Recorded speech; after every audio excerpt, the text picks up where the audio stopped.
let's go over this new app that I've been developing. It's an MCP server, so Model Context Protocol, a note-taking app. Just been making progress here, adding a lot of different nodes. Kind of open a project there. As you can see, there was like a recent project window, and take a look some of the nodes. So open up a different one. So I'm kind of using it to organize prompts, to import images, create storyboards, things like that. So this is a lot of nodes that I've been making. So let's just kind of take a look at some of the current setups that I have. So this one is an LLM API call. So right now I'm using ChatGPT, and it just goes on the back end and calls ChatGPT, asks for a prompt. Other examples. So here it's a couple of image nodes. These nodes have the ability to edit individual images and go to the location where they're being created. So yeah, it just opens up a folder where you can see exactly which image that was. And if I wanted to load new images, just load new images, I just go there, and let's say I want to import this. Oh, that one's already loaded. So let's load this one there, and now we got other images. Another feature is the append node. So this append node takes different, it just takes different prompts. Prompt nodes can be hidden, can be expanded. So let's see, I can go in here. I can make it bigger. I have a window that shows me a little bit more detail. This here shows me the append node essentially just combines different nodes, and I can inspect each one of them.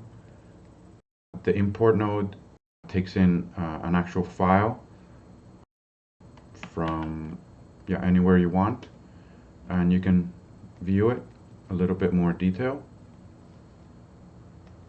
And let's see, the other node. Oh, this is a database node.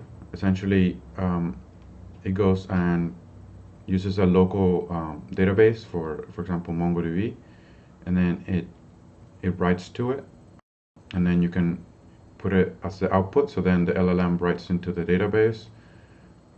I can give it also more like context files right into it and a prompt. And then the library node is a node where I can use Langchain in order to load different,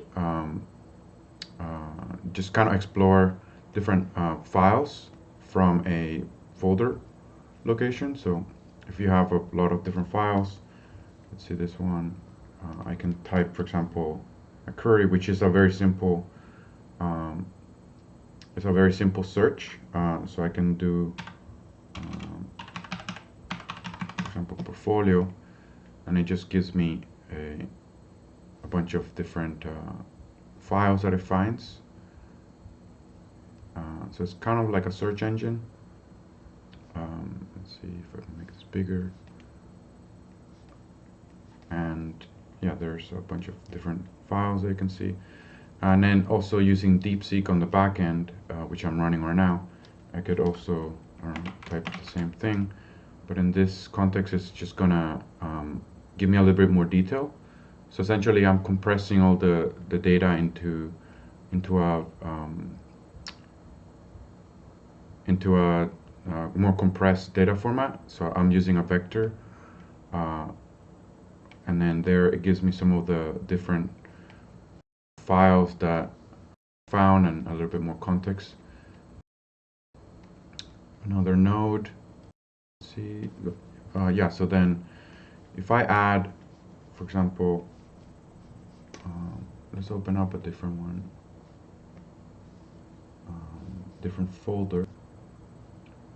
Oh yeah, so another node is the local server node. So here, for example, I'm running ConfyUI in the background, and I can even edit ConfyUI from here.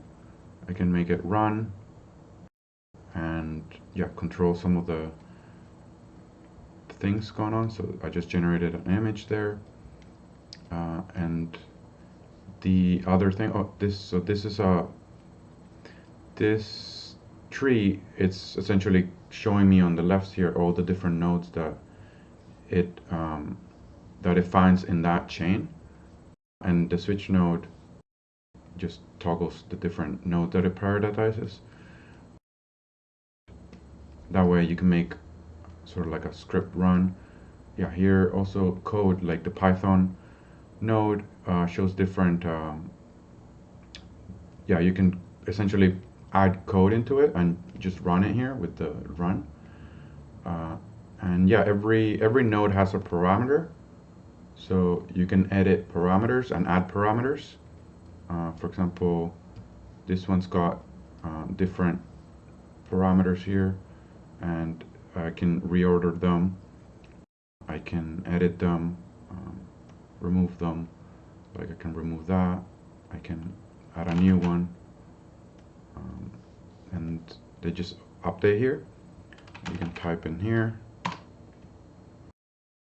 and it just goes like that. I can also remove the parameters using that button. And yeah, every node has the ability to have parameters, but they'll have different purposes. Let's see what else. Oh yeah, right click. So if I want to make a new node, I can right click it and then go to the different node that I want. So let's say I usually just, I can type note. I can give it a name, and I can also add parameters here.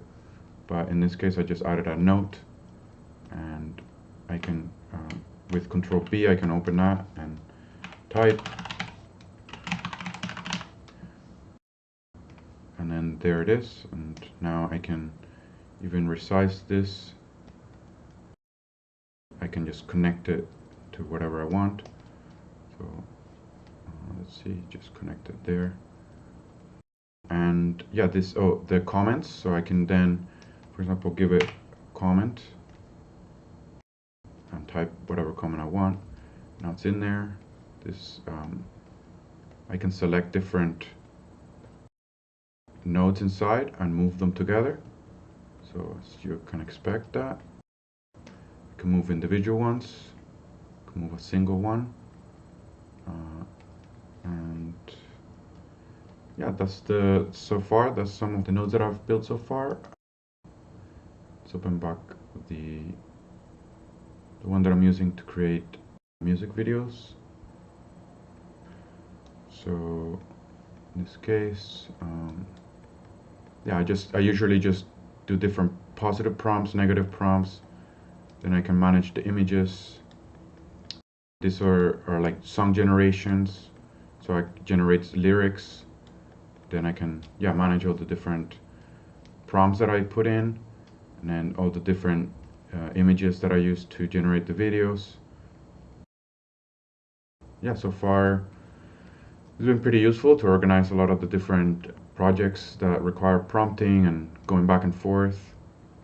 Yeah, so far I'm gonna continue adding more nodes, but I just wanted to document this and yeah, just keep putting it out there. I'm setting up a server right now where I can give access to different users on the web, so that way they don't have to install it or anything.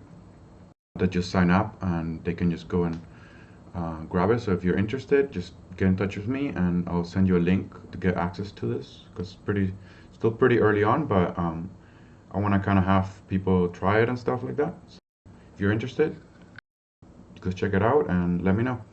Until next time, bye.